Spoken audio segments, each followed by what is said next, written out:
If you're doing business here in Orange County, one of your greatest assets that you have, besides your goods and your services that you sell, are your relationships. That's relationships with your clients, it's relationships with your vendors, that's relationships with your team. If you don't have relationships, you don't have anything. And today in the OC Business Podcast, that's exactly what we're talking about with Team Neely, Allen and Valerie Neeley. You ready to do this, Jake? Yeah, ready. Let's knock this out. All right, here we go with this great interview we had with Allen and Valerie Neeley.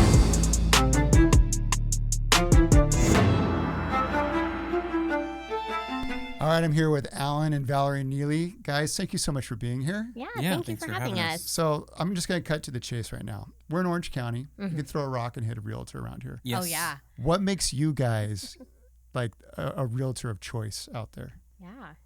Well, I think a couple of things that come to mind that are different from us versus other people that are in the business is how long we've been doing it, and then also the history of what we have even prior to real estate. So my background was in banking and finance. Hers was in mortgage lending.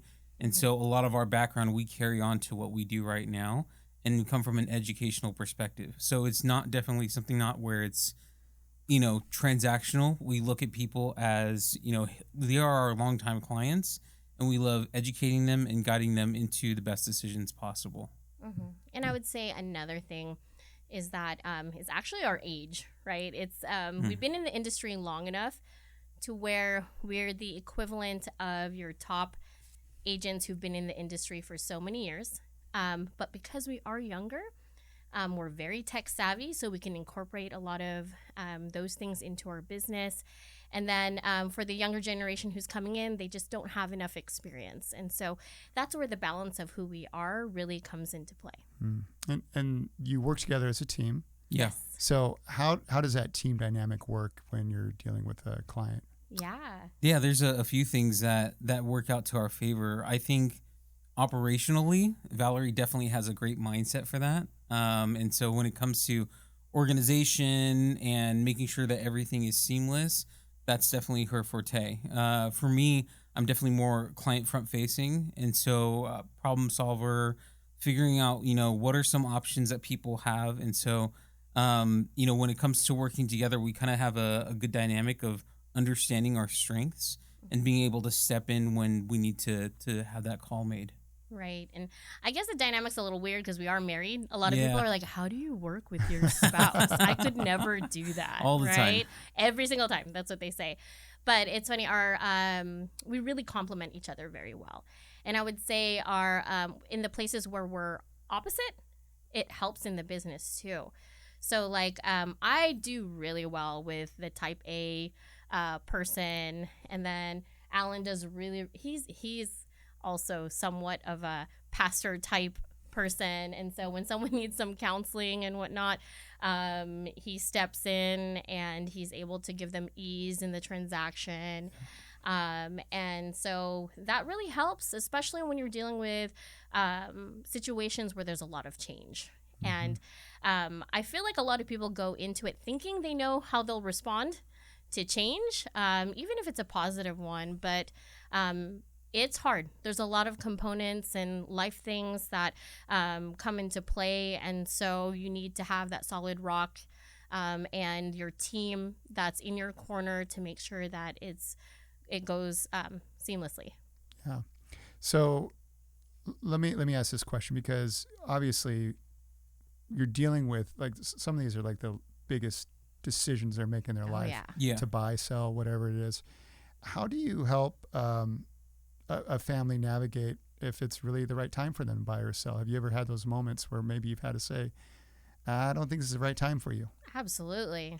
Yeah. Definitely. And we have those times very often, we come and we like to, there's always something that's underlying whenever someone asks for our services. So our job whenever we come into the meeting room or the table is, hey, let me peel the onion a lot, ask a lot of questions to really find out, does this make sense for you, right? Does it make sense for you financially, for your family? Have you thought about things that we experience all the time in helping people, but some people might not have taken into consideration? So we put that all on the table, ask the right questions, and then draw out a big picture to say, it would make sense for you to do this, or if you wanted to, you can do this, but here are some of the things that you maybe not have thought about. So yeah, the conversation happens where it's like, you know what, I know that you're thinking about selling. Have you thought about not selling your house, right? And doing option B or option C. So we like to come with those things rather than just coming in like I would say majority of agents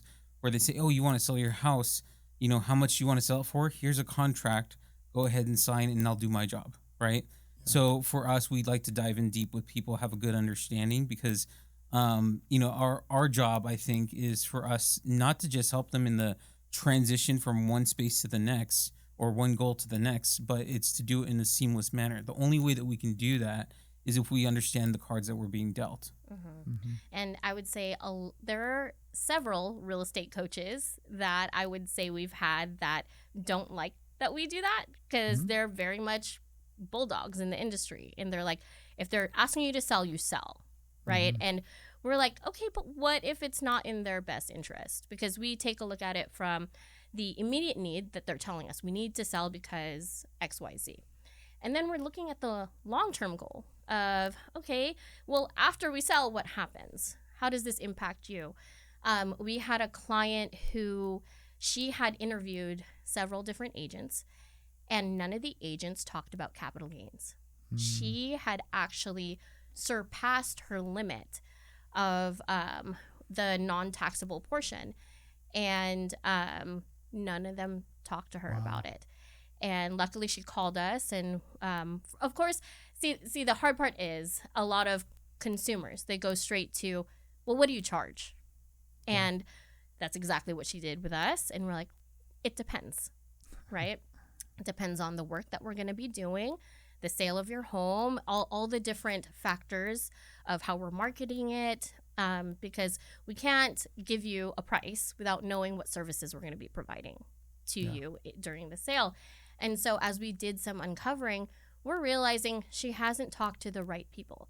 She didn't talk to a CPA. She didn't talk to people regarding her income and whatnot, and how it would impact getting this large sum of money, how it would potentially impact everything that she had in line. And come to find out that what she was going to do, she was just going to pick a realtor, sell it, and use every dime to buy her next place, pay off debts, all that kind of stuff. Well, guess what? If she had done that, she would have gotten a pretty big bill from the IRS and with no means to pay it. Wow. And so for us, we're looking at them from that perspective of, is there anything that will potentially come after you after we've already sold the home, right? So that's important for us. We will tell people no. Yeah. Well, and I think that's great because to me, that builds trust. If somebody's willing to say, no, I don't want your business. I mean, you don't say exactly that way, but you're refusing it. It shows that you have a level of care. You really do care about where they're going and all that. It's not just about just getting that next buck, because I'm sure there's plenty out there that they're more than happy to take your money and let the chips fall where they might. Let me ask this question. So before someone comes and they want to use your services, what's typically one question or one bit of research or something that you wish that they would do, but they never do? That's a really good question. What's one? So, gosh, I think for us, whenever we step into that space of starting to talk to people, I want to ask a few questions that will uncover a few things, and those things are: what's your motivation? What's your timeline?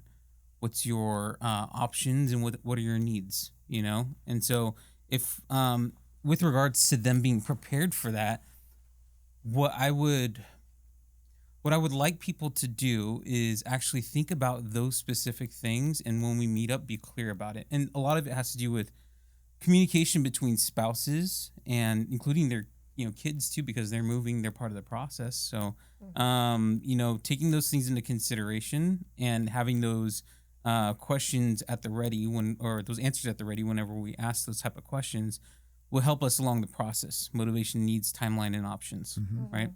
Yeah, I would say for me, it's just sit down with us. Don't overthink, because what happens is before they meet with us, I wish they would just set an appointment with us. Yeah. Because what ends up happening is they go down this spiral of Googling everything, ChatGPTing, what's my best option, and they're mulling over all these details. When we finally meet, it gives them clarity in regard to the direction that they need to go. We're able to answer the questions that, are lingering. And so many times clients have come to the table and they're like, we should have just sat down with you and talked with you guys first, because they're not sleeping because they're mulling over all these different options and they're stressing about it. And sitting down with us gives so much clarity. And I always love this moment. And we actually had that today. Before we came here, we had a buyer's consultation. So many different things that are unique to this client. And then after we start, and they had actually been talking to so many different agents, so many different lenders. After our conversation, there was the moment of, okay, I think I know where we're supposed to go and what we're supposed to do. And that is what brings us joy, because we're like, yeah, we brought peace to the chaos. And so I wish clients would just sit down, and I understand they want to feel like they have to have everything, that they have to know everything before they sit down with us, because they feel like, oh, when you sit down with someone, you have to sign be ready to sign the contract. That's definitely not it for us. For us, it's let's sit down to just figure out if this is something for you. So there's all kinds of online tools out there for the consumer. Oh, yeah. Zillow, Redfin, all these different ones. Love them or hate them? It depends. I would say I think it's both. Okay. First of all, I think it's good that we have those tools, because it does give some accessibility to people, so they understand, hey, what's going on in the market. They're not just taking the word of someone, and they have some power behind them whenever they're saying, well, the houses that were down the street or in this neighborhood, I liked them, but I saw that they sold quickly. Well, what does that result to? It's for us saying, yeah, that's right. Now you know that we are in a seller's market, right? So, pricing makes a difference, all those things. So as far as having the tools at the ready, it does help, as long as we can understand where they're coming from, and we can help them with navigating the conversation by utilizing the tools, making the data a reality. Okay.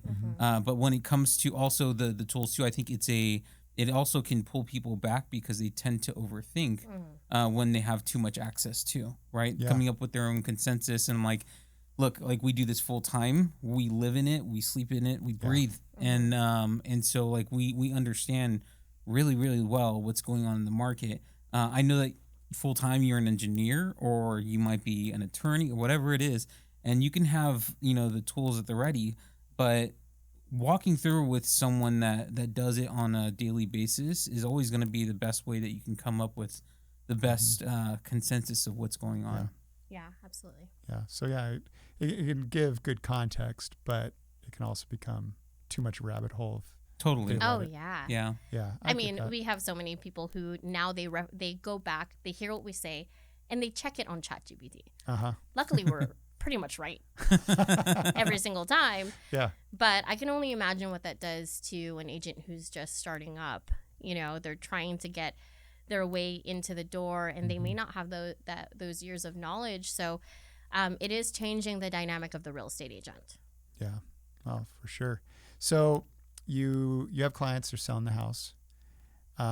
Typically, there's some sort of guidance given on how to stage it, prepare it. What do you typically recommend for somebody to make their house most sellable without breaking the bank? Absolutely. So that is my specialty. That is what I absolutely love to do. So first, it really depends on what their budget is and what their scenario is. I try to work with any type of budget, even if they're distressed, right?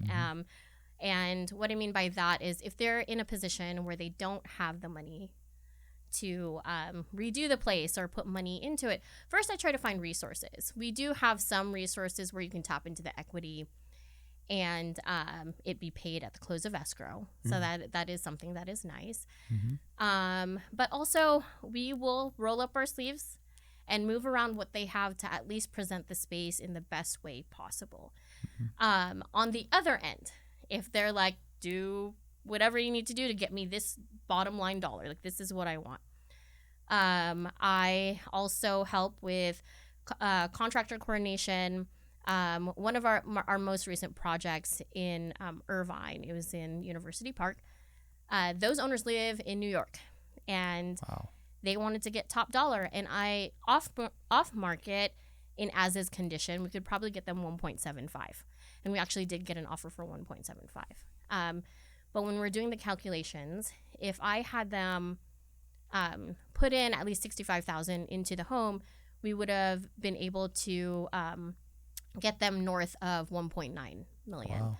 So they, after fees, everything, they're gaining another over $100,000 in revenue just by doing the things that we had suggested, right? So with that, a lot of sellers have the concern of, I have to now manage contracting, choices, all those things.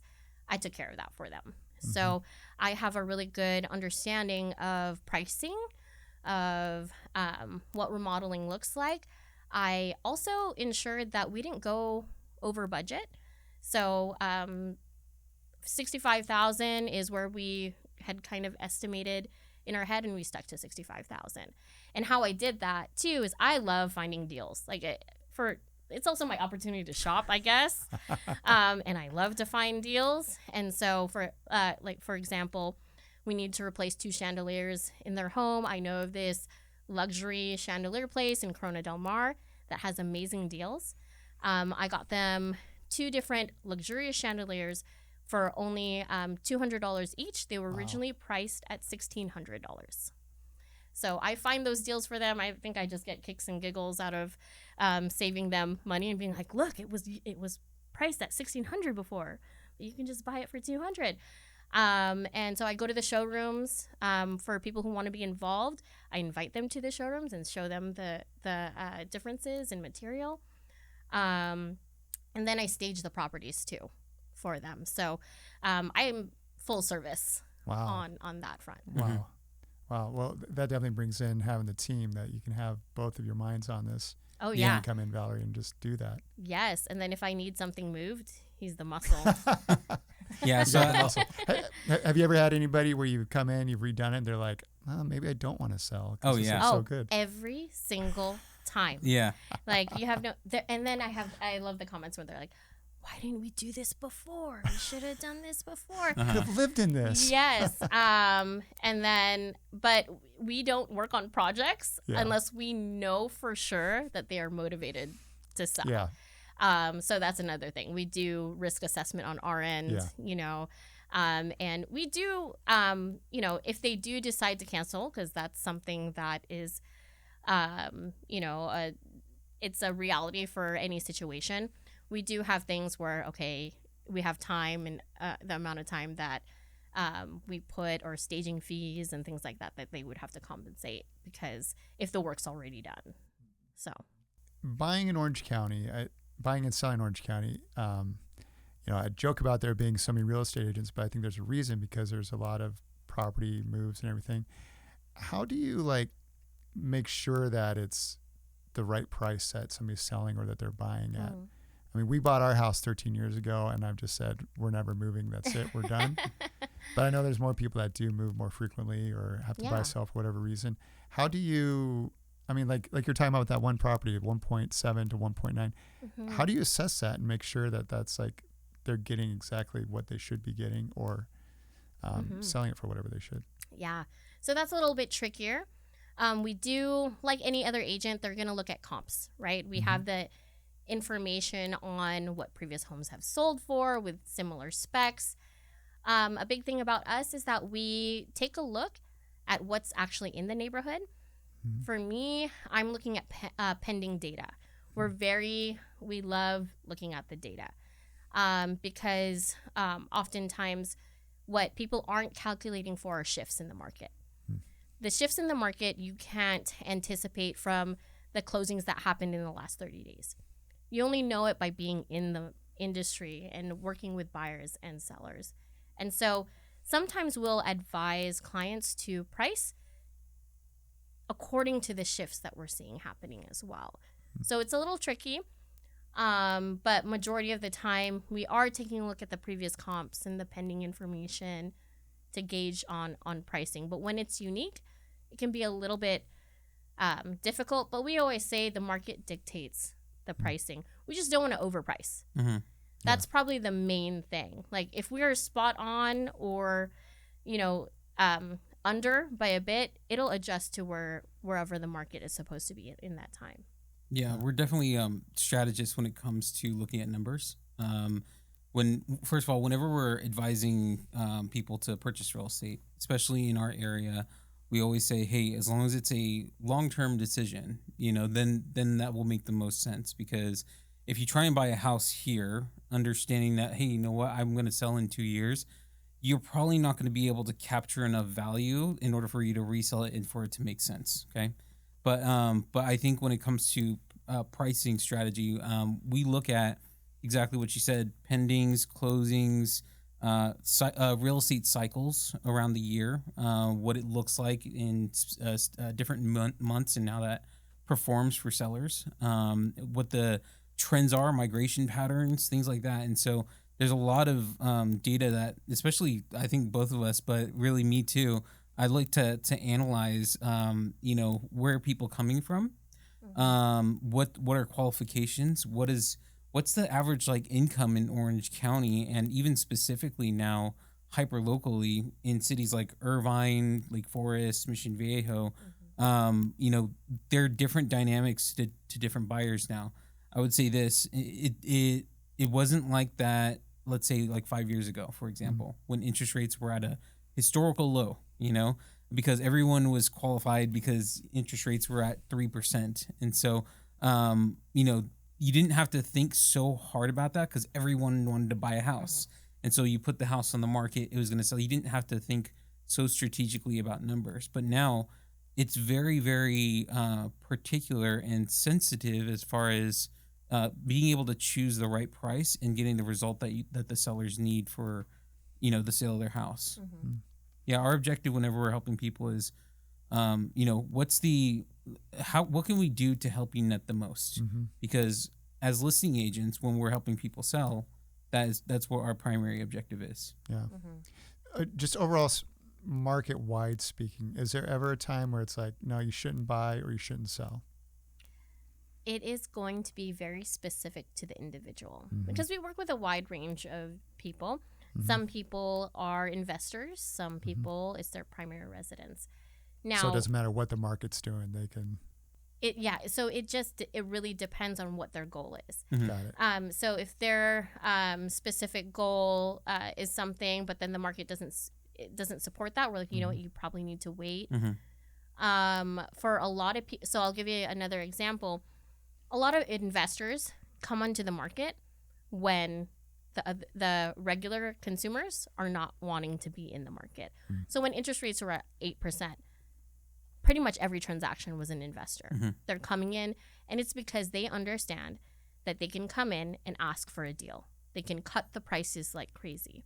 And then when the timing is good, they refinance out of that 8% into something else. For the regular consumer, that 8% is tough to swallow. That increases your monthly payment like crazy, and it reduces your buying power. And so those markets, we understand, are not for every buyer. The buyers who are a little bit more comfortable and understand the process of buy lower and then refinance later, they're the ones who are a bit more successful in those markets.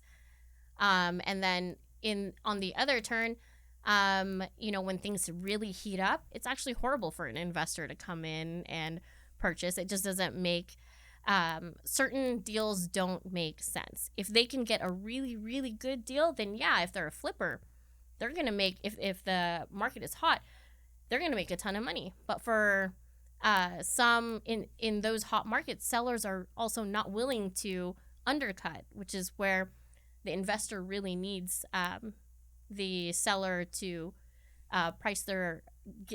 sell their home for a lower price to be able to flip it and capitalize on it. So certain markets are good for certain people. It just really depends on what the overall goal is. What are some of the major pitfalls that you see people starting to step into that, if you could have helped them avoid it before they even called you, what are some of the major pitfalls?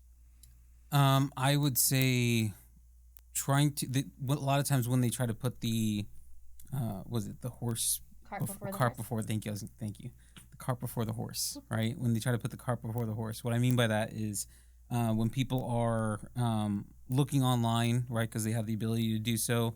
Oh my gosh, I found the right house, everything like that. I'm like, great, you still didn't get pre-approved, right? It's like the hardest part about that is that you may find the house that you absolutely love, but you're not ready to make the moves that you need to in order for you to get the house. And it might be a scramble, things like that, but you might be able to do that. But the best way for us to do it is always for us to meet up, prepare, educate, and get them into a position to where they can make the right decisions without having to have unneeded pressure. Mm-hmm. Hopefully that answers the question. Mm-hmm. Yeah. And another thing I would say is some have just rushed into new builds. So the hard thing about new builds is that they're designed to ensure that you come in and you sign in and you are locked in, right? That's their goal, is to have you signed in. Once you sign in, you cannot have additional representation. They do not, or you pay cash for a real estate agent to represent you. And that doesn't sound too bad if you walk in and you're like, oh, it's great, it's a new build, what can go wrong? But we've had people rush in and it's an emotional sign and they're like, I signed up with a builder, and then the financing happens. Typically they give deals based off of the loan officer or lending that they have in place. But if you do not fit into the box, which a lot of our clients, they don't fit into the box of one specific lender or one specific loan type.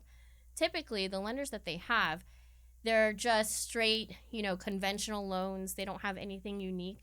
And so if you don't qualify with them in full, because yes, you can get pre-approved with them, but you go through the process, and if you find out you're not pre-approved, you put your deposit down. Now you're feeling like you're risking getting the house.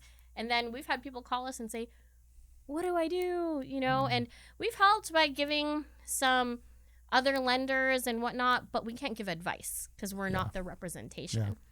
And I think that's kind of the design, is like, because I think a lot of builders know when agents are involved, we're going to try to negotiate deals. We're going to try to negotiate certain things. So they want to get the agent out of that circle. Yes. Yeah. And so we've had some people where they feel like they just, signed their lives away, and it was too late, and their deposit's in, and now they're so scary. Yeah, it's really, you can lose your deposit. That's the thing that people don't realize.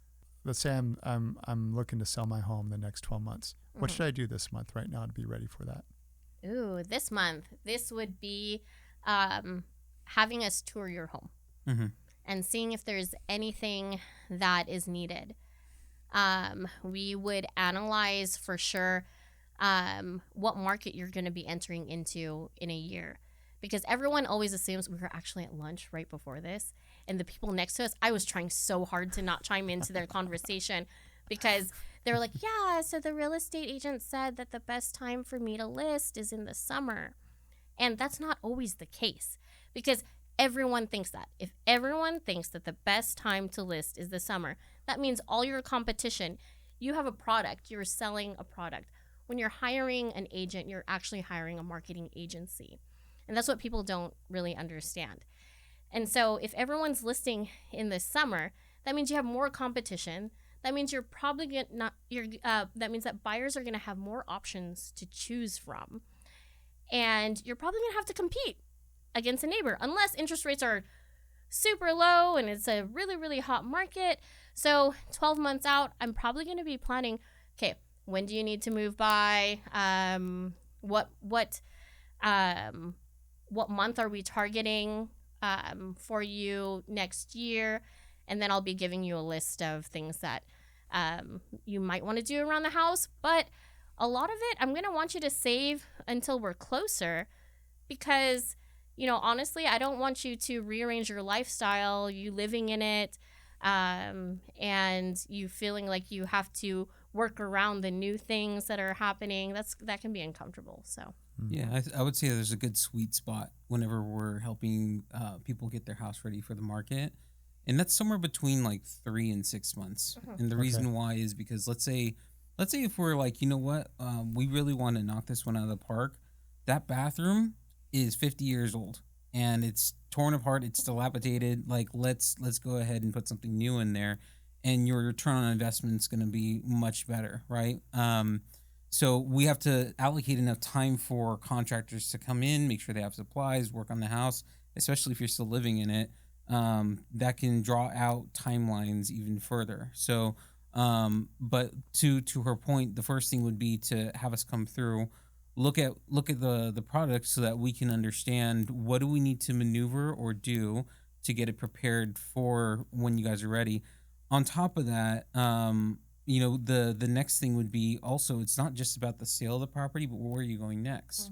So I'll tell you, for example, I met up with an old friend of mine last week, and he's going to be selling his house next year, right? The same exact example, but he's going to be moving out of state, right? He's going to be either moving to, Florida, Tennessee, Texas, something like that. So in the 12 months, it's going to be homework time. Okay, well, what are the things that you're looking for in the community that you're wanting to call home in the next year? So go ahead and we can pair you up with agents in those states. They can show you around. They can show you, what you're really looking for, and find the community that you're going to be calling home in a year. So finding out what that looks like at the other end of the equation is going to be just as important as preparing up front the sale of your house. So we're in it, from the beginning all the way to the end and then further. But that's also what we like to draw out, is what does the whole thing look like? Because if we can create a plan about that and make it efficient, then it'll be a seamless process. yeah, I would say 12 months is good for out of state. Yeah. And we've coordinated several of those, and it's so fun. All right. I have $1,000 budget to get my house ready to sell. All right. What do I do? We are buying some staging things. I'm just kidding. I don't know.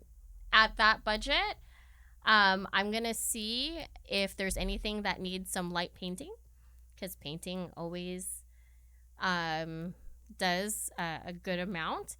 I'm going to see if there's any immediate repairs that need to be taken care of that fall within that budget. Even small things like changing the fixtures in the sink, bathroom fixtures, things like that. So where can I stretch that is probably lighting. It's probably small paint areas, things like that. Not all together, so I would have to weigh the pros and cons. But you know what? People underestimate the power of a beautiful chandelier. Yeah. Yep. Gotta get the address of that chandelier shop. Oh, yes. Well, I would live there if I could. All right. What's the best question a seller can ask an agent at their first meeting? Ooh.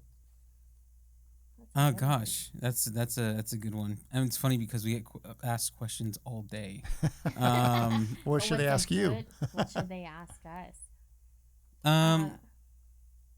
Yeah. Do you have one on the top of your head? No, I don't. Okay. I think because we ask a lot of questions. That's so true. Yeah. Like we ask so many questions to where I don't feel like they usually have questions for us. Our listing consultations are so thorough that we don't leave anything on the table. And so most of the time it's, okay, so what's next? Like that's the question that they have for us, what they should be asking. Oh man. Well, let's just take an example, because many times sellers will talk with multiple agents before they make a decision. Right. So what's a question that they can ask each one of those agents equally, that that we would probably respond in a better way than the other agents? You know what I mean? I do, but we respond in every way better than other agents. Well, I know the question I would be asking. Please. Yes. And it's not even necessarily a question I would be asking directly to the agent. Okay. But it's more the internal question of, can I trust them? Yeah, that's a good one. And do they know what they're talking about? Exactly. Do they seem ethical? Do they seem like that they're going to actually do what they said they're going to do? Mm-hmm. Are they willing to say no to my request because it may not be the best thing for me? Right. Right. Yeah. Those are all really important.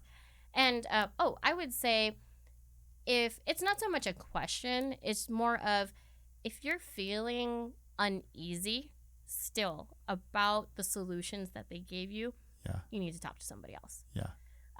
So an That's example, great advice. Mm-hmm. Good second because opinion. they, we had a client where we come in, they sat us down, and they're like, look, you're here because our neighbor would not stop bugging us that we need to sit down with you guys. We already talked to an agent, but go ahead, right? So we started uncovering so many different things. They were in the position where they're selling to buy another home. That is always scary because there's the gap, right? If it is a really hot market, sellers do not want to take offers from buyers who have to sell their home. And that means that you're a contingent offer. But sellers who are buying don't want to sell their home, be homeless to buy a home, and they don't know if they're actually going to get the home, right? And so we gave several different financing solutions. We did an analyzation of what they have, and we came up with the right solution that allowed them to buy first and then prep their home for sale. And that was something that the other agent did not do. They felt like they were just going to have to, jump and see what happens, right? But there's still a level of risk, but we made sure they understood all the different risks. We made sure that the timing was good, and we explained how we were going to time everything. And again, we gave them that peace of mind. So with their initial interview with that other agent, they were still feeling a little scared about what they were going to do. How do most people find out about you? A lot of it is usually through word of mouth, referrals of past clients, friends, family, different spheres of influence that we've been in, and people that already kind of, know us, love us, and trust us in some which way or form. But we also don't take that for granted. I'll say this, because there's some people where they're found out just like that. Okay, well, go talk to my person. And the agent might say, oh, yeah, I got this, this referral from my best friend. They'll say, okay, it's a slam dunk. I'm not going to really do too much in order for me to impress them, because I already have them as a client, right? They're assuming that they're going to be a client of theirs.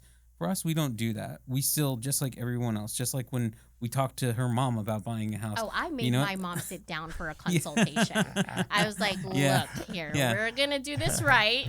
We're gonna treat you just like how we do with every single one of our clients. Yeah. Sit down with you, go through the whole gamut, and make sure that you understand what you need to do, and also what we're going to do to help you through this. Right. So my favorite thing is we recently helped one of my best friends sell from in Long Beach, and now moved to Ladera Ranch.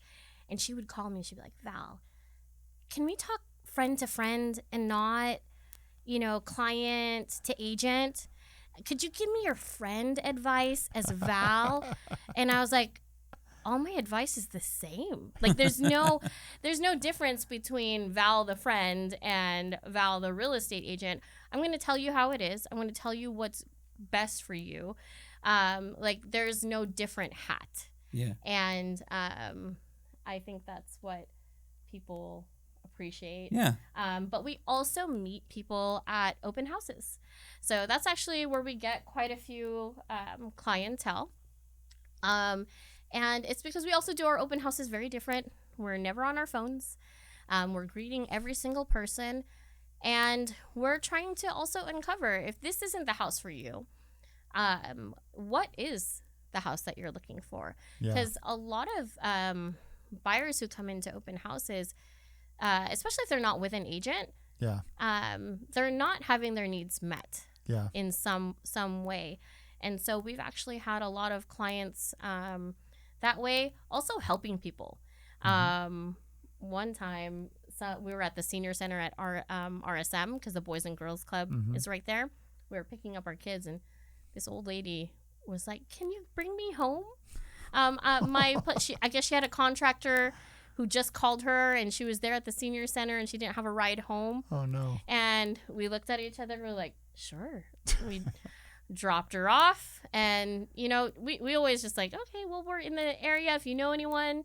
She kept our card and she sold with us. Oh, wow. Yeah, now we visit her at Riata Glen Wow. every so often, and yeah, we went there for because she always wants us there for dinner, and so we went for dinner with our kids, and someone thought she was our grandmother, but it's funny because you can tell she is not our grandmother.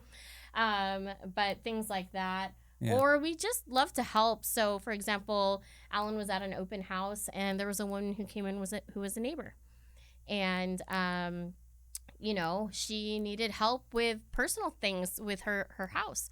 So we gave contractor information, and so she's willing to refer, right? So things like that. So when we do our buyer's consultations, I'll never forget, I was training another agent and I let her sit in on our buyer's consult.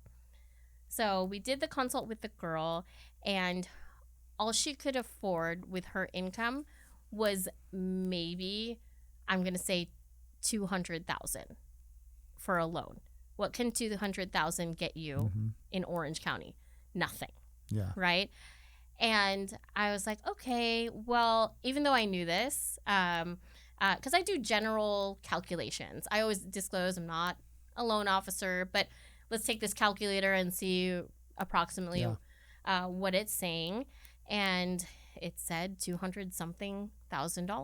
Most agents would just be like, not talking to them, like that's a done deal. I still followed up with her. I still was like, hey, so, you know, how are things going? Do you know anyone who would benefit from our consultation? Because they learn a lot. They learn so much from just sitting down with us. And nothing. She didn't answer. I messaged her at 6 months, and then a year. I messaged her again. And then 2 months after that last message, she was like, hey, thanks so much for following up with me. My parents just sold property, and they can come up with the cash that I need to buy a house. And so if I had just disregarded her and was like, with her income, all she can do is $200,000, we would have missed out on a deal. So, yeah. Yeah. Well, it definitely pays to care. It definitely pays to listen to people. And I get that from you both, that you're really willing just to listen and just see what really are the needs of the clients. Absolutely. Thank you guys so much for being here. Yeah, It's been a thanks for having pleasure. us. It's been great having you. I'll look forward to catching up with you guys more later. Okay. Absolutely.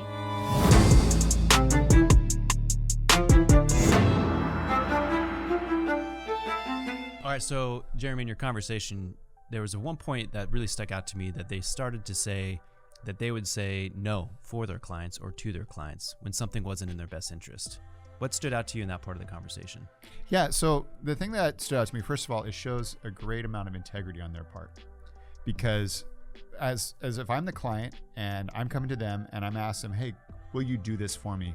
And they say no, it tells me that they're thinking about more than just getting my money.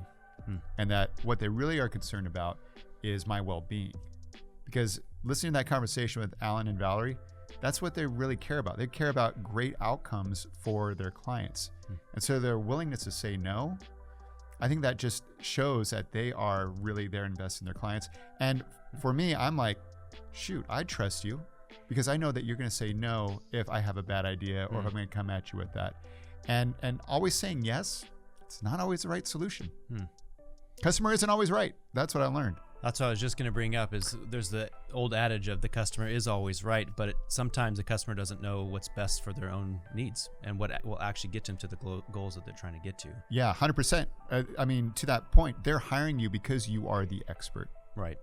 And if you are the expert, you should be able to know when it's a good idea and when it's a bad idea and communicate that clearly to your clients. Right. And they were tech savvy enough that they said that they're starting to incorporate AI into their business, but their clients are also fact checking real estate agents on, is what you told me actually the truth?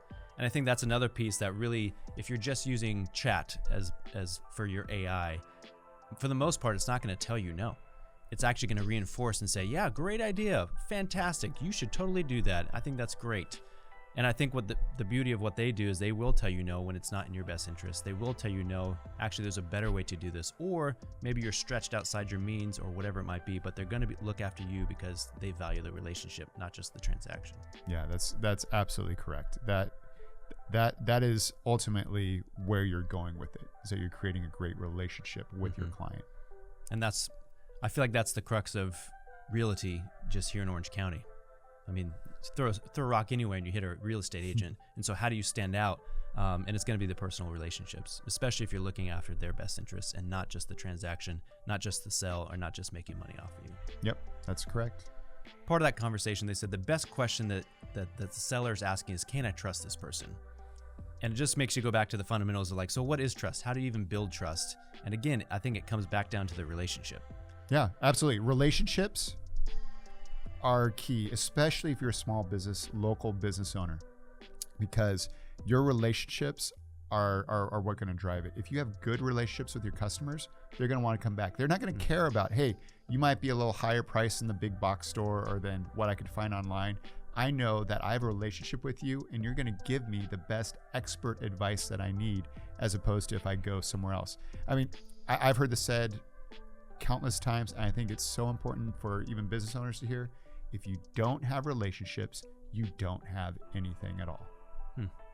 Yeah, and I think sometimes we take it for granted because here in Orange County, we're all here, we're working with each other, we're working and maybe competing against each other. But as soon as you leave Orange County, and let's say you all go to Texas and you find somebody like, oh, where are you from? Oh, I'm from Orange County. You're like, oh, me too. And it's immediate connection of just like you're trying to find that some sort of way to build a relationship, that common ground with somebody. And so, but you don't see it while you're here. And so building that relationship, it's investing in the people that you have just a location, common ground piece first. Yeah. And then you build on that and find other pieces. Absolutely. That work as well. And one of the big parts about that relationship we're talking about with the saying no is another word, it's integrity. That you have the integrity to be able to say no, that is say yes, and that you're truly are grounded. I absolutely love what Val said about, she said, hey, Val, the person that you're going to see, out and about, you're going to see at my home, you're going to see wherever, is exactly the same Val that you're going to see as a real estate agent. Man, that's huge. And to be that consistent as a person, and to know that you're grounded and that you're going to be that, you're going to have that kind of integrity, that builds trust, which builds relationships, which builds for a great business. So what does a business owner do if they're trying to build these relationships when they don't have time really to invest in other people, or let's just say they don't have time to step outside of their business? What's the best way? What's the best next step they can take? Yeah, so we love podcasting. We're obviously sitting here at a podcast, and podcasting we find to be a great relationship multiplier. And I say this because podcasting is a way of broadcasting, but it's not just broadcasting. It's also a very intimate form of broadcasting. This is what I mean. When you have, think of other forms of broadcast, like going to a movie, watching TV. You'll do that with some friends. You'll do that in the company of your family, whatever. Most podcasts you're listening to in your earbuds, you're in the car, and it's just you, the host, and maybe their guest. And it's a way that actually, as a listener, you actually start to sort of create a bond. You start to get to know the host, get to know how they think, where they're going. And when a business, especially a local business, starts a podcast, they're building relationships at scale. And so oftentimes, this has happened to me before, where I've met somebody that I've known, whether it's a famous person or somebody that's on a podcast or whatever, and you're sort of like, yeah, I know you already, and they don't know you, but you know them. And what that does is that trust is already built. So when they come in and they're like, hey, I've been listening to your podcast, I'm going to pick up the phone and call them because I've been getting all my advice. I've been listening to them. I know how they think. I know how they work. I really want to work with them. It becomes a relationship multiplier. And so you already skip a lot of the steps of the introductory, trying to figure out everything. And, they say it takes like 7 touches to get to a sell. Well, those 7 touches don't have to be a personal touch. You can maybe get those first 3, 4, maybe 5 touches via podcast, and let those final 6 or 7 to get you there to that sale, and it saves you time, which saves you money. So the same stories that someone might hear in those first conversations that you're having with them as you're building a relationship, they're already hearing in your podcast, or even some of the trials that you've overcome, your testimony, whatever it might be. They already are informed of that just by listening to your podcast. Yeah, and if you structure your podcast right, you can have all the different types of guests as well. You can bring in related subject matter experts. You could bring in ideal clients. You could bring in happy, satisfied clients.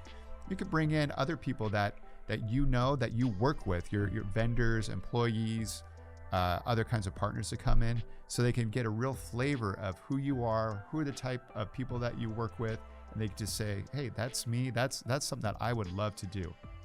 And now what's really great too is that here at Build Your Authority, we also have a way for a business to figure out, is this the right thing? Is this the right timing for me to do a podcast?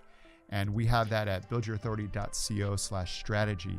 And you could go there, you go take the assessment and figure out if, hey, this is the right thing for me or it's not. Awesome. Well, thanks, Jeremy. And yeah, thank you to Allen and Valerie just for joining us on the OC Business Podcast. If you are thinking about starting a podcast, or you are looking to how to build a network or relationships around your business, a podcast is the best thing you can do. So if you're interested, check us out, buildyourauthority.co/strategy. Thanks for joining us, and have a good one.